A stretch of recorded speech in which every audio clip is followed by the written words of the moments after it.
कैसे हो? You are looking so smart. आज हम पढ़ेंगे ट्रिग्नोमेट्री। ट्रिग्नोमेट्री मीन्स कुछ सही नाम से ही लग रहा है कितना एक अच्छा सा चैप्टर है। यूं तो कहेंगे कि बेसिक अगर हम ट्रिग्नोमेट्री हमारी जो हम आज स्टार्ट करेंगे ये हमारी लेसन काम आएगी आगे, चाहे 11th में चाहे 12th में। बेसिस 10 से ही स्टार्ट होता है इसका। सबसे पहले हमने पढ़ा होगा पाइथागोरस थ्योरम, ये उस पर भी बेस है। मैथ्स में तो आप लोग जानते हैं कि पुराने फॉर्मूलेस का तो हमेशा रहता ही है। हम सबसे पहले स्टार्टिंग कुछ इंटरेस्टिंग चीजों से ही करते हैं। स्टार्टिंग में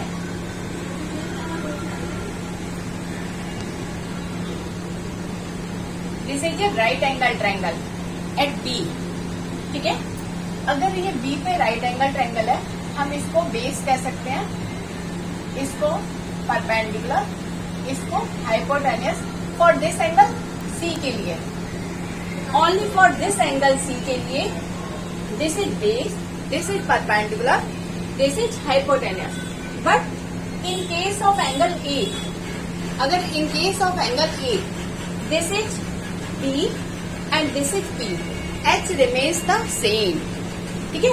अगेन मैं फिर से रिपीट करती हूँ आपको। एंगल सी के लिए, जो सी के पास वाला एंगल है उसके लिए बेस कहलाता है, ये परपेंडिकुलर, दिस इज हाइपोटेन्यूस। तो हमारे पास कोई भी हम चैप्टर्स रीड करते हैं तो सबसे पहले कुछ फॉर्मूलेस तो कंपलसरी हमें करने ही पड़ते हैं, कि चाहे हम उसको कहें कि हमने लर्न कर लिया या लर्न करते हुए अंडरस्टैंड कर लिया, कैसे भी कहें कि ट्रिक्स। मैथ्स का मीनिंग ही है कि ट्रिक्स कुछ हम याद यूज करें, कुछ अपनी लॉजिक यूज करें, लेकिन कुछ बेसिक फॉर्मूलेस को जिन पर वो चैप्टर चलता है वो तो हमें लर्न करने ही होते हैं। उसको हम करते करते भी प्रैक्टिस के अकॉर्डिंग कर सकते हैं। Then sometimes we can see, देख कर प्रैक्टिस करें, देन एक दो बार में हमें वो अच्छे से समझ में आने लगते हैं, ठीक है। स्टार्ट करते हैं। सबसे पहले दिस एंगल को मैं थीटा यूज कर लेती हूँ।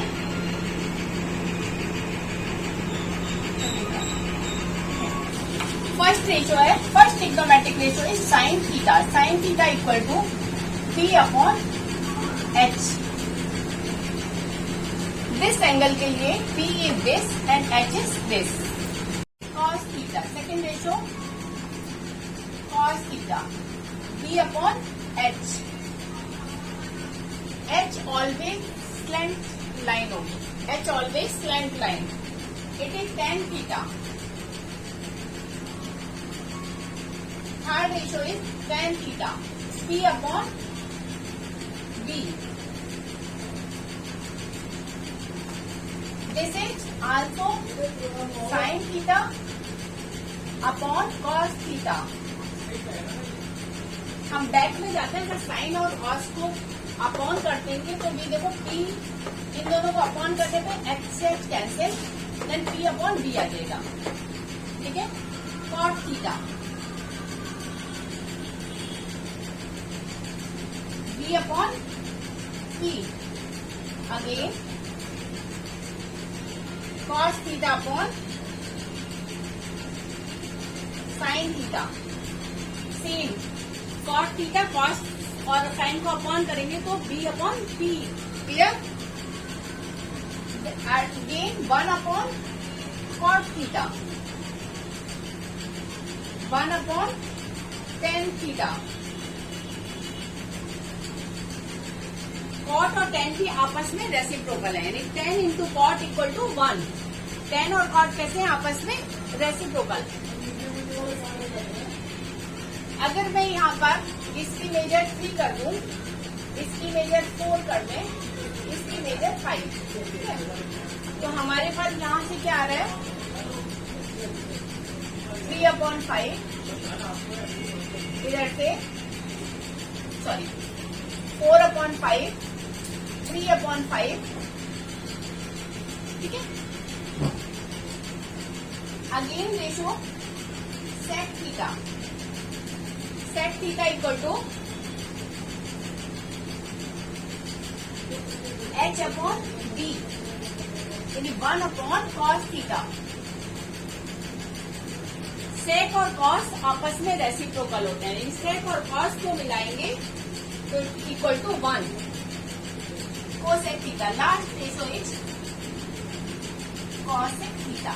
कॉस को COS लिखना है, COSEC कॉसेक में कंपल्सरी लिखना ही लिखना है आपको। Cosec theta equal to H upon P that is 1 upon sine theta.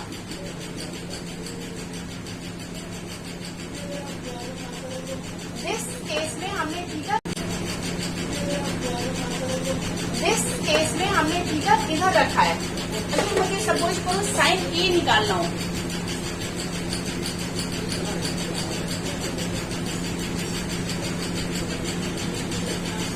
Sign ए निकालना है, साइन ए के लिए क्या होगा, थीटा इज दिस। तो हमारे पास फॉर्मूला फिर से साइन ए ये एंगल हो गया, साइन ए के लिए दिस एंगल, साइन ए क्या होगा, फॉर्मूला तो सेम होगा already, P upon H. But इस केस में हमें ध्यान रखना है P कभी भी 4 नहीं होगा, P क्या हो जाएगा, अपोजिट हो जाएगा, P हो गया 3 अपॉन 5। H ऑलवेज सेम, बाकी ratio you can do also. Clear हो रहे हैं फॉर्मूलेस, आपको समझ में आ रहा है अच्छे से। साइन, कॉट, टेन, कॉट, सेक, कोसेक। साइन और कोसेक आपस में रेसिप्रोकल है, कॉस और सेक और टेन और कॉट, ठीक है।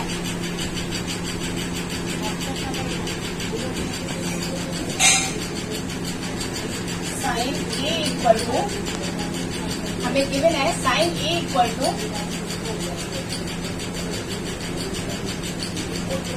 3/5,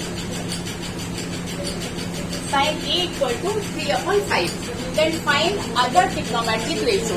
Then find other trigonometric ratio. ठीक है, trigonometric ratio।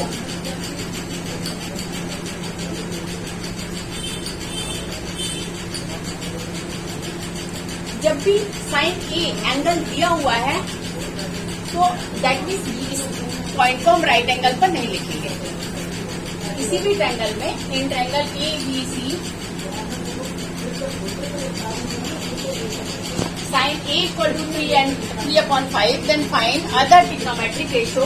तो ए को हम राइट एंगल पर नहीं लिखेंगे, हम इधर भी लिख सकते हैं, इस पॉइंट पर भी लिख सकते हैं।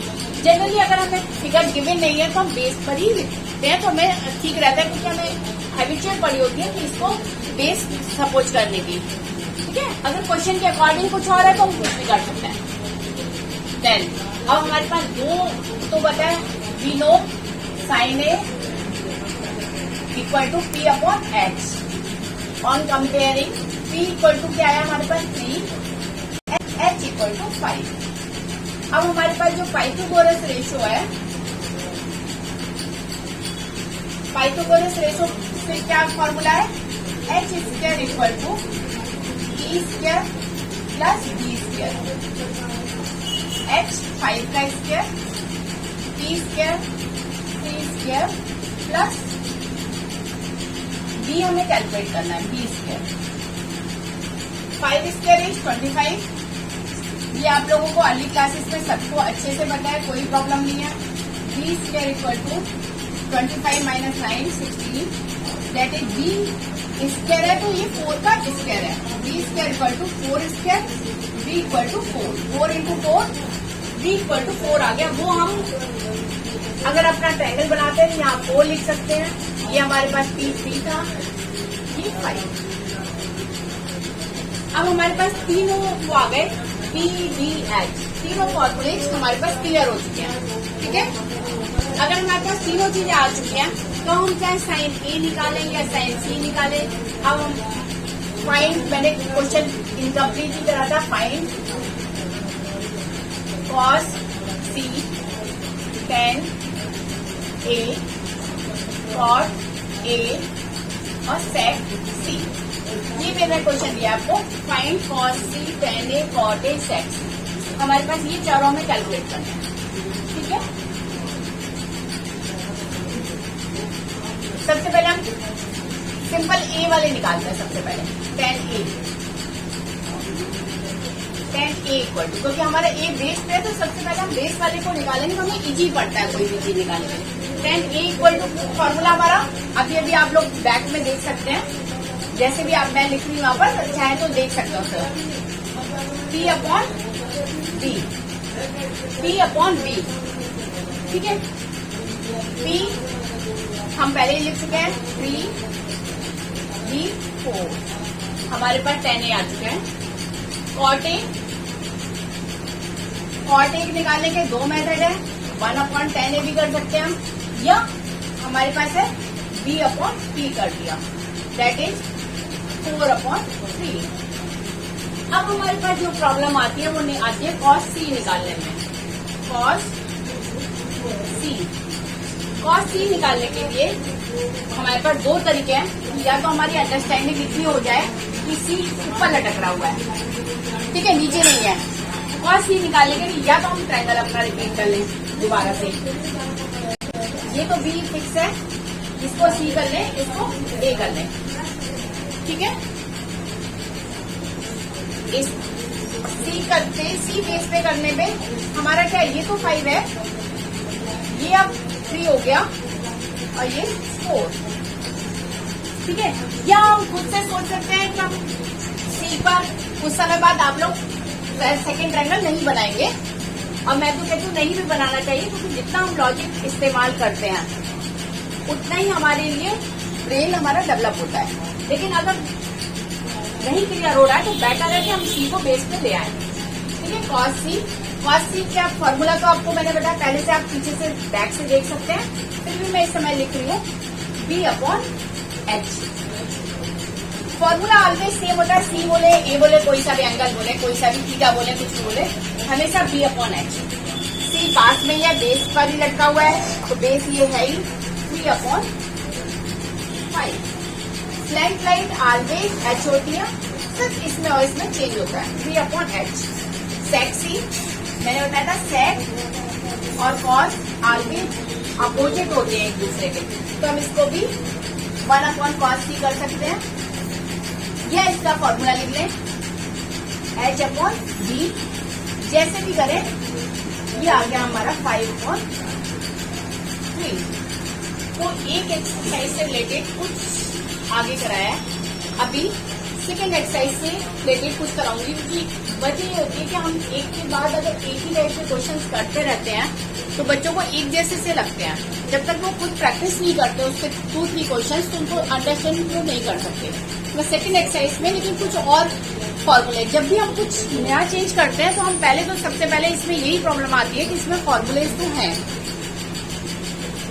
हम लिखते हैं अभी जो हमने लिखे sine, cos, tan, cot, sec, cosec।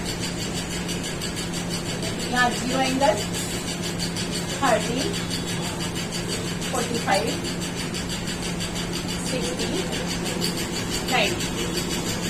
Then sin 0 degree की वैल्यू 0, sin 30 की वैल्यू 1/2, sin 45 1/√2, sin 60 √3/2 और sin 90 1। सपोज तो हम फर्स्ट लाइन को 2-3 बार पढ़ेंगे तो ऐसा कुछ नहीं कि हम इसे याद नहीं कर सकते।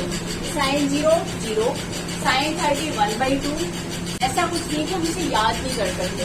sin 0 0, sin 30 1/2, sin 45 1/√2, sin 60 √3/2, sin 90 1। अगर हम 3 डेज एक लाइन को भी किसी को 3 बार रिपीट करें तो इजीली हमें ऐसा कुछ नहीं होता। जब हम इतनी अच्छे से आप पहुंच चुके हैं यहाँ पर क्लास में तो याद करने में कोई प्रॉब्लम है, क्योंकि हम देख देख के कभी तक भी कर सकते हैं, लेकिन एग्जाम तक हमें आ जाते फिंगर टिप्स पे याद होना ही चाहिए। बहुत सारी वो होते हैं कि हम ऐसे कर लेंगे वैसे कर लेंगे। मैं तो कहूंगी कि practice again and again, then आपको फिंगर टिप्स में फॉर्मूले याद ही होने चाहिए, ठीक है। cos 0 कॉस जीरो को हम वहां से उल्टा कर देंगे, इसे घुमाते चले आगे। जो कॉस साइन 90 है वो कॉस जीरो है। इधर आ गया हमारा √3/2, 30 एंड 60, 45 सेम होगा, 1/√2, 1/2, 0। सपोज करो अगर आपको एक भी फॉर्मूला याद है साइन का, तो काफी हद तक आप कॉस वाली लाइन खुद से रिपीट कर सकते हैं, क्योंकि मैंने इसको सिर्फ मूव किया है। ठीक है, पहले ऐसे गई, देन ऐसे गई। क्लियर? अब tan साइन अपॉन कॉस भी कर सकते हो। इन दोनों को अपॉन करेंगे, 0/1 कितना होता है भाई? कौन बोलेगा? 0/1 0, 1/2 और √3/2 को अपॉन करेंगे तो 2 से 2 कैंसिल, 1/√3। सेम से सेम को डिवाइड करते हैं, आंसर आता है 1। इसको डिवाइड करेंगे, 2 से 2 कैंसिल, √3। किसी भी चीज को 0 से डिवाइड करने पर that is non defined, that is non defined. 1/0 not defined. और हमारे पास फिर से हो सकता है tan और cot आपस में रेसिप्रोकल बनाए थे, पीछे से घूम जाए, n/d, √3, 1 सेम, 1/√3, 0। या हम फिर से cot में cos अपॉन साइन कर लें। मतलब हमें पहले वाले फॉर्मूले याद हो या ये वाले, लेकिन करने से ही प्रैक्टिस में आपको आएंगे। सभी चीजें बुक्स में लिखी हुई होती हैं, लेकिन मेन चीज यही है, सेक कॉस का opposite, 1/1, 1, 2/√3, √2, 2, 1/0 not defined. Cosec 1/0 sine का अपोजिट, साइन का रेसिप्रोकल। ठीक है, साइन का reciprocal it is 2, 4, tan square 30 plus half sine square 90 plus 1/,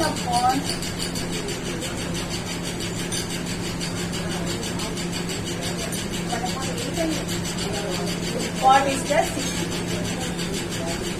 question ऐसे लग रहा है जैसे बहुत लेंथी और बहुत ही टफ होगा। क्वेश्चन में क्या गया है, यही तो सिंपल सी एक टेबल है, चाहे उसमें हम 2 वैल्यूज कर दें, चाहे 4 कर दें, चाहे माइनस करें, चाहे प्लस करें, हमारे पास सिर्फ इस टेबल के अकॉर्डिंगली हमें कर रहा है, हमारा कुछ भी चेंज नहीं है। सिर्फ देखने में हमारे पास कैसे लग रहा है जैसे क्वेश्चन बहुत टिपिकल आ गया।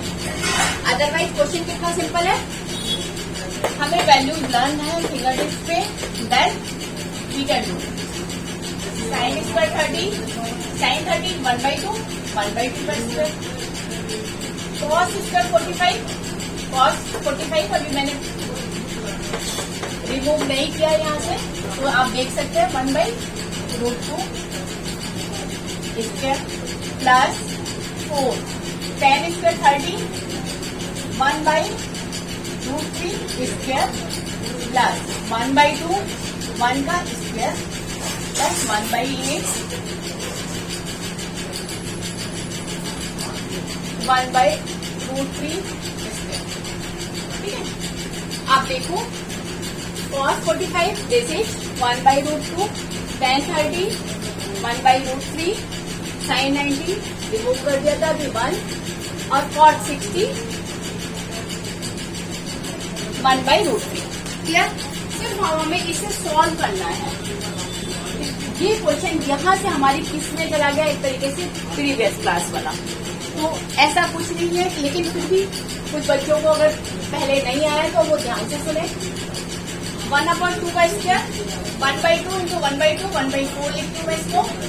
आप सोच सकते हैं 1/√2 से 1/√2 की मल्टीप्लाई करते हैं अगर हम, √2 इंटू 1/√2। जनरली बच्चे क्या करते हैं, नेक्स्ट क्लास में आने पे भी मल्टीप्लाई प्लस माइनस को नहीं आता उन्हें, वो धीरे धीरे कर सकते हैं, एक एक चीज की मल्टीप्लाई ध्यान से करें। √2 से √2 की होगी 2, तो ये हो गया 1/2 प्लस 4, फिर से मैं इसको कर दूँ, या 1/2 आ गया, 1/√3 से 1/√3 1/3, 4 into 1/3 प्लस 1/2, 1 का स्क्वायर 1 into 1, ये सभी को पता है 1 into 1 1 होते हैं, प्लस 1/8 इंटू 1/√3 से 1/√3 फिर से 1/3। गॉड-मास का रूल जो कहलाता है, पहले multiply then addition. 1/8 4/3 plus 1/2 plus 1/24, 1/8 4/3 1/2 1/24। एल्सियम 8 3 2 24 को ऐड करने का मेथड, एल्सियम आ गया हमारे पास 24, 8 3 प्लस 3 8 या 8 4 या 32 प्लस 12 प्लस 1।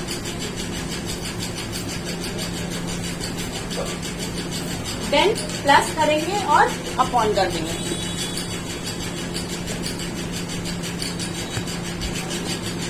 ठीक है, हम नेक्स्ट क्लास में फिर से मिलते हैं, फिर से फर्स्ट एक्सरसाइज के कुछ क्वेश्चंस करते हैं। जब आप लोग इस फॉर्मूलेज को याद कर लेंगे अच्छे से, फिर हम इसके कुछ और क्वेश्चंस लेते हैं आपसे, ठीक है, डिस्कस करते हैं। देखो आप साथ साथ कर दो, और जो भी आपको फिर भी उसके बाद भी कोई भी प्रॉब्लम हो, you can ask me again and again, no problem, any time, any किसी भी समय आप कितनी भी बात पूछ सकते हैं, बेटर। लेकिन practice you have to do only, nobody can practice in place of you. तुम्हारे उस पर कोई नहीं कर सकता, सिर्फ अपना काम अब खुद को ही करना है। और हम नेक्स्ट क्लास के लिए जल्दी ही मिल जाएं, ठीक है। Okay, bye bye, best of luck बच्चों।